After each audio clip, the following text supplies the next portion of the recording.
मैंने भक्तमाल से और कई पुस्तकों से पढ़ी कुछ कहानियां आप लोगों को आज तक सुनाई है।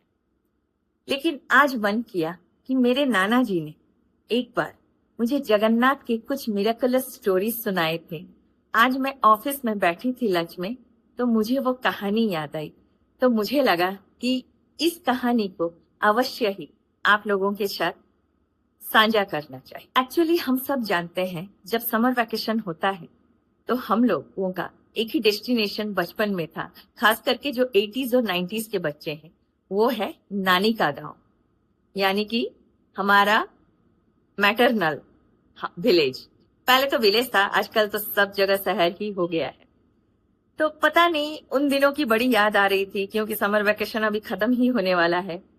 तो मुझे मेरे नाना की कही हुई एक कहानी बहुत अच्छी लगती थी, बहुत दिल को छूती थी। और जब भी मैं उस कहानी को नाना के मुंह से सुनती थी, तो मैं उस थॉट्स में खो जाती थी कि कैसा हुआ होगा, क्या हुआ होगा।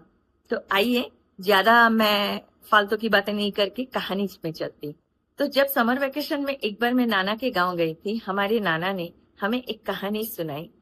उस मतलब नाना के पापा, यानी कि क्या बताऊं, नाना जी के जो पिताजी थे वो फ्रीडम फाइटर थे। और उस समय अंग्रेजों का राज चलता था यहाँ भारत के हर एक स्टेट में, हर एक कोने में अंग्रेजों का राज चलता था। तो एक बार अंग्रेजों ने गांव में, मानी कि मेरे नानी के गांव में एक कैंप लगाया था। और वो बहुत बुरी तरह से सबको अटैक कर रहे थे, अत्याचार कर रहे थे, घर से सब खाने का सामान वगैरह ले जा रहे थे, सबको मार पीट रहे थे। और औरतों के साथ भी इतना गंदा व्यवहार कर रहे थे कि औरतों का घर से बाहर निकलना तक मुश्किल हो गया था। यहाँ तक कि कोई मंदिर भी नहीं जा पाता था। तब नाना ने बताया कि उनके पिताजी ने उनको बताया था कि वो लोग जब भी लड़ने जाते तो जगन्नाथ का एक छोटा सा मंदिर था, वो मंदिर में जाते, जगन्नाथ जी का आशीर्वाद लेके फिर लड़ने जाते थे। लेकिन कभी कभी जीतते, कभी कभी हारते। और एक बार तो ऐसा नौबत आया कि मतलब इनके सारा जो, क्या बोलते हैं, जोश था लड़ने का, वो खत्म हो गया। वो बोल रहे हैं, हम लोग क्या कर रहे हैं जिंदगी में? क्या हमारा जन्म सिर्फ इसीलिए हुआ है कि हम इन अंग्रेजों से लड़े, वो भी अपने हक के लिए, अपना जमीन के लिए, अपनी इज्जत के लिए? हमारा जन्म सिर्फ इसीलिए हुआ है कि हम इन अंग्रेजों से लड़े, वो भी अपने हक के लिए, अपना जमीन के लिए, अपनी इज्जत के लिए? तो एक बार जितने लोग लड़ने जाते थे, वो सब कोई मिलके जगन्नाथ जी के मंदिर गए शाम को। और अपने सारे हथियार, तलवार, भाला, छुरा, जितना भी हथियार था यूज होता था, वो सब धो धा के साफ करके लेके गए। क्योंकि राजपूत जो होते हैं, वो अपने हथियारों की भी पूजा करते हैं।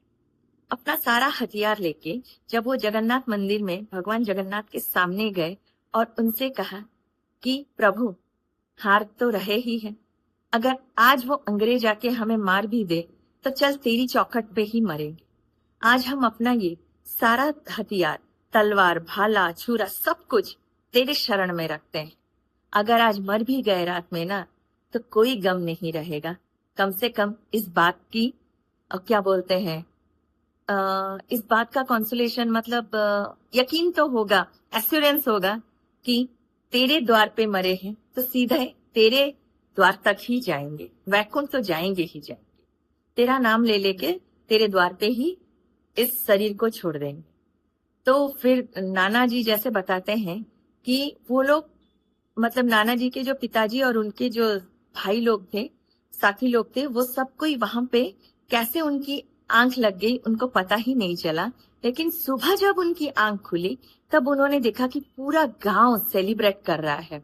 जब उन्होंने पता किया कि बात क्या है, तब सबने बताया कि अंग्रेजों ने अपना कैंप वहां से हटा दिया है और वो सब के सब इस गांव को छोड़कर चले गए।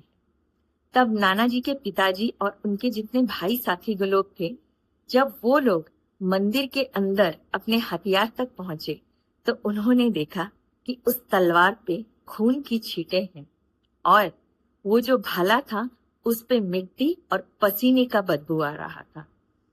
तो ये सब लोग तुरंत नतमस्तक हो गए प्रभु जगन्नाथ के सामने, क्योंकि उन सब को यकीन हो गया कि जो कुछ किया है हमने नहीं किया है, प्रभु ने किया है।